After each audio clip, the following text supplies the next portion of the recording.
otro día en la oficina, ¿verdad? Creo que el objetivo, tal como me lo dijeron a mí y al resto del grupo, era conquistar el mundo lo más rápido posible. Nada excepcional, nada demasiado grandioso. Solo había que hacer un software tan atractivo y tan fantástico que habría que ser un necio para no desearlo. Todos en Netscape sabían que el tiempo era esencial. Día a día la red se hacía cada vez más popular. El temor era que otra compañía viera su potencial y lanzara un navegador antes de que Netscape pudiera hacerlo. Tenía un ciclo de 36 horas, trabajaba 24 y dormía unas 12 horas. Me alimentaba de caramelos y refrescos. Una vez que comenzamos, había una gran sensación de urgencia. Todos sabíamos que no era una cosa difícil de hacer. Y tenían motivos de preocupación. En Seattle, aunque Bill Gates todavía tenía dudas acerca de la red, algunas personas de Microsoft eran conscientes de la existencia de Netscape. Thomas Reardon los contactó una vez para obtener información. Pero Netscape, por mucho temor que sintiera, daba una impresión muy diferente, una de gran arrogancia. Estábamos conscientes de ellos a la distancia. Así que llamé y hablé con un ejecutivo y básicamente me dijo que no le interesaba. Mi reacción fue, vaya, siempre que llamaba todos decían, wow, es Microsoft. Con Netscape, después de 15 minutos me dijeron que no les interesaba. Simplemente eso, ni siquiera que los volviera a llamar. La costumbre de los que trabajábamos en Microsoft era ser como los reyes de la industria y en algún momento nos rendían honores, cierto tipo de homenaje, pero nada. Era obvio que culturalmente Netscape ya entonces percibía a Microsoft como el enemigo. El 13 de octubre de 1994, después de meses de codificación sin parar, Navigator, el nuevo navegador de la red de Netscape, por fin llegó al público. Desde ese momento el conflicto era inevitable, con Netscape simbolizando a David y Microsoft al poderoso Goliath. Uno pensaría de que David no tenía mucha oportunidad en esa pelea, pero desde que Netscape lanzó Navigator, este fue un éxito instantáneo y arrollador. La noche en que lo lanzamos, estábamos en una sala de reuniones. Una computadora registraba las descargas y se oía un cañonazo cada vez que bajaba el software. Después de un momento parecía una guerra porque los cañonazos sonaban sin parar. Como un incendio. La edad de la Internet había comenzado y no tenía nada que ver con Microsoft.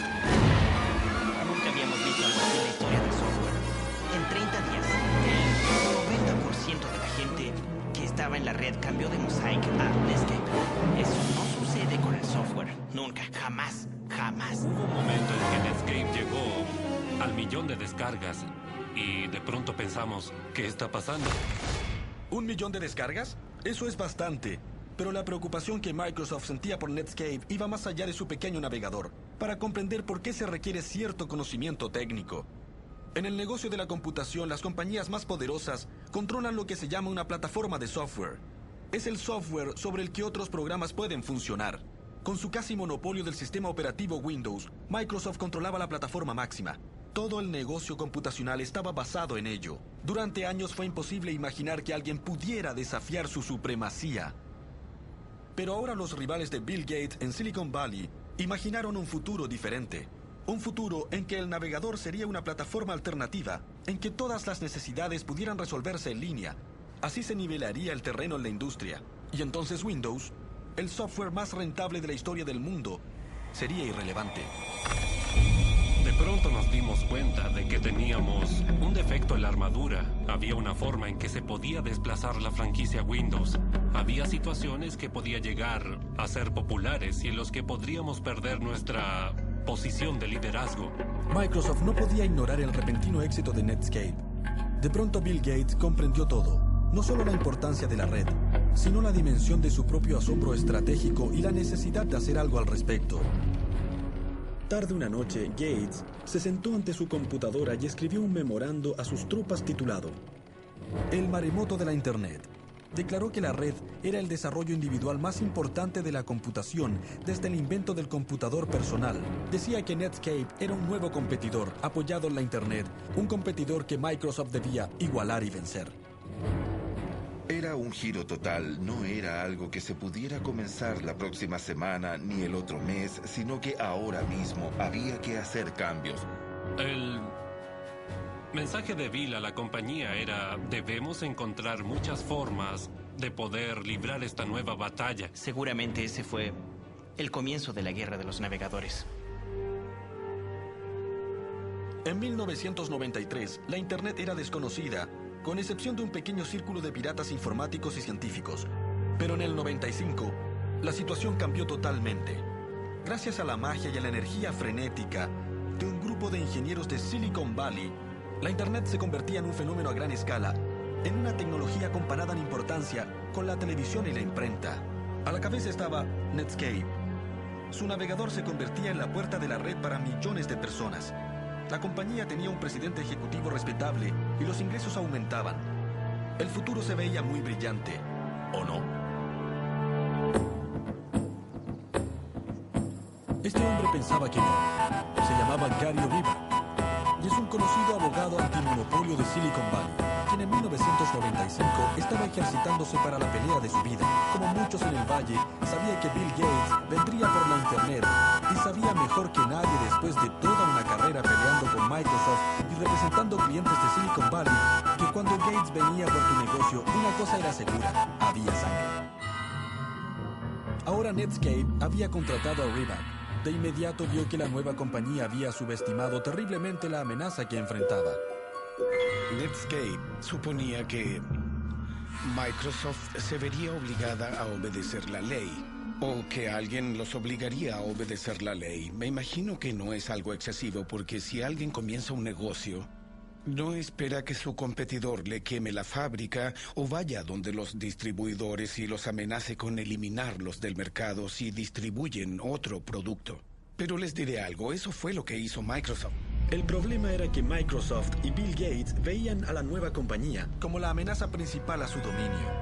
En el primer golpe de esta guerra, Gates envió a un grupo especial que incluía a Thomas Reardon para una reunión detrás de las líneas enemigas, aquí, que en esa época era la sede corporativa de Netscape. El resultado fue una de las reuniones más controvertidas de la historia de los negocios modernos. Sabemos que la reunión entre Microsoft y Netscape se llevó a cabo aquí, pero lo que se dijo a puertas cerradas sigue siendo tema de un debate intenso. La versión de Microsoft es más o menos así. Fuimos allá en junio, en el verano del 95, y tuvimos una reunión muy amplia de cómo podríamos trabajar con Netscape, cómo podríamos trabajar con los servidores, los navegadores, y de qué modo Microsoft Word podría trabajar con el software de Netscape. Fue una conversación muy amplia que duró unas 6 horas. Hablamos todo el día. Fue interesante, fue una reunión sencilla y sin problemas. Eso no suena tan mal, pero la versión de Netscape es un poco diferente. En una reunión les hicieron una oferta. Y la oferta fue: yo gano y tal vez estés allí. O yo gano y tú no estarás allí. Esas fueron las dos opciones que les dieron. Fue como esa escena del Padrino. A Netscape le hicieron una oferta que no podía rechazar. Yo era un bebé. Algunos de los chicos y yo fuimos allá y es cierto, amenazamos a Netscape como en El Padrino. Es absurdo por donde se mire. Microsoft nos ofreció $1 millón por acceso ilimitado a toda nuestra tecnología en un solo pago.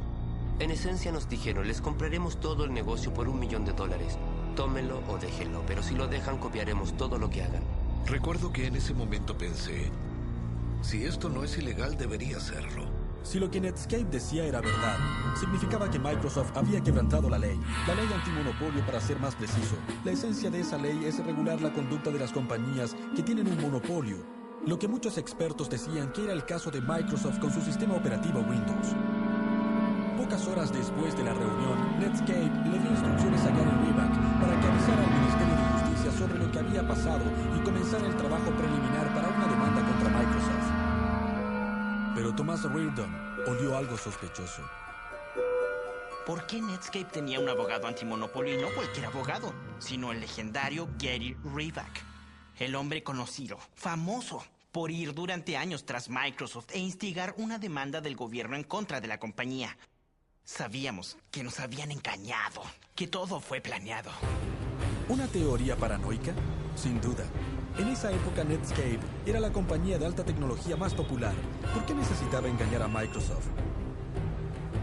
En Wall Street, los analistas y banqueros habían comenzado a dar sus pronósticos y hablaban de las brillantes posibilidades de Netscape si salía a la bolsa de valores.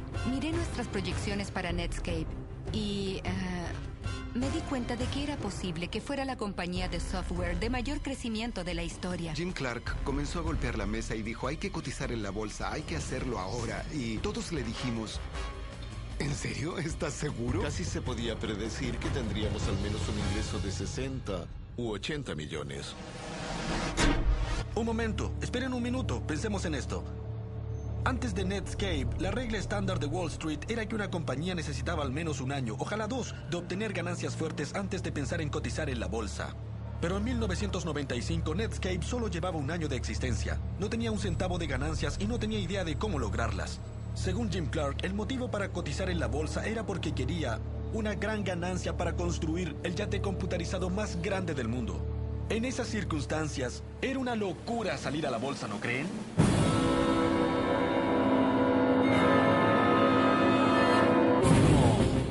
El día en que salió a la bolsa, las acciones de Netscape llegaron a las nubes, comenzando el boom de la Internet, que haría furor durante el resto de la década.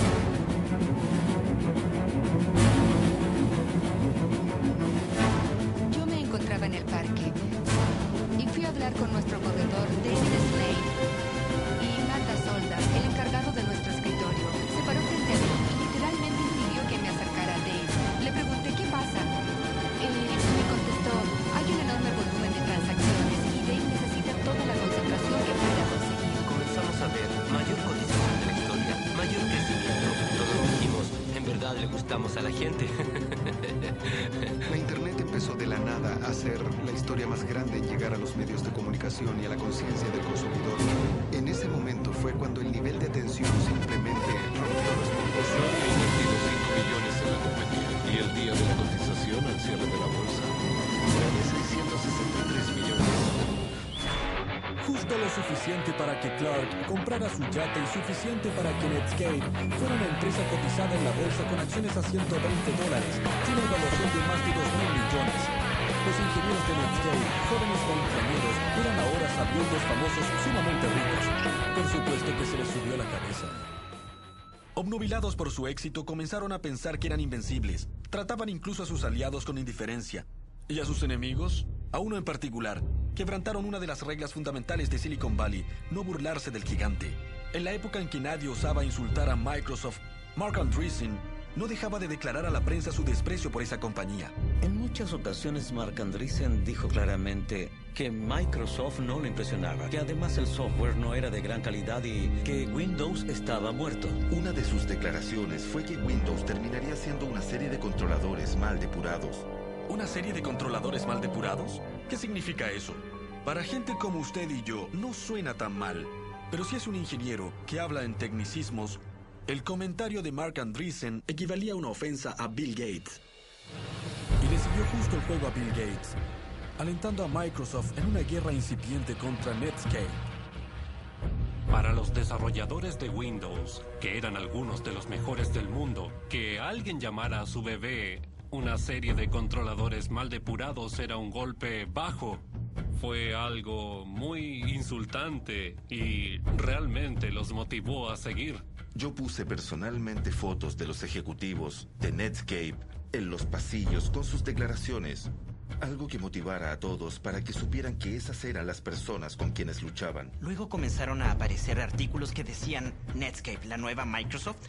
Y la reacción fue, no, nosotros somos Microsoft, somos la nueva Microsoft. En diciembre de 1995, con sus ingenieros deseosos de pelear y las emociones a flor de piel, Gates anunció al mundo que tenía Netscape en la mira. Microsoft planeaba llevar a la compañía de Clark y Andreessen a una muerte temprana, con un navegador propio, Internet Explorer. Microsoft rápidamente organizó una conferencia de prensa y una reunión de analistas en Seattle. Lo hicieron con toda intención en la fecha del aniversario de Pearl Harbor y lo llamaron el Día de Pearl Harbor. La idea era que pensaban atacar a Netscape con todo lo que pudieran. Todos en Microsoft, hasta el último grupo, hasta el último producto, fue dirigido en contra de Netscape. Podíamos declarar que nos concentrábamos en Internet, pero era contra Netscape. Así de simple. Íbamos con todo, hasta el último hombre. No era un ejercicio. Teníamos que destruir a esa compañía. El tráfico se aceleraba rápido en la carretera de la información. Entonces Gates se quitó los